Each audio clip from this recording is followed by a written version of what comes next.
Kalahating milyong punla na itanim po sa ilalim po ng Green Canopy Program. 192 naman na puno puputulin po sa gilid ng Provincial Capitol. Para sa detalye kasama natin, Idol Matthew Pacheco. 104.7 IFM. Report!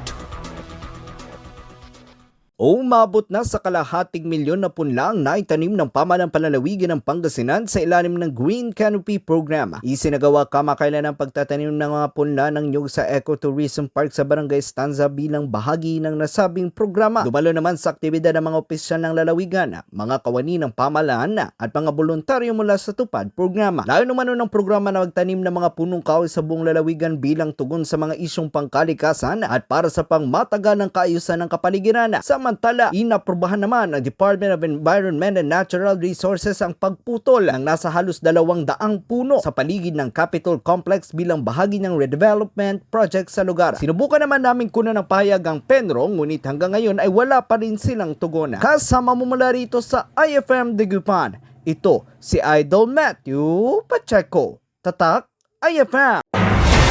IFM News. IFM News. IFM News.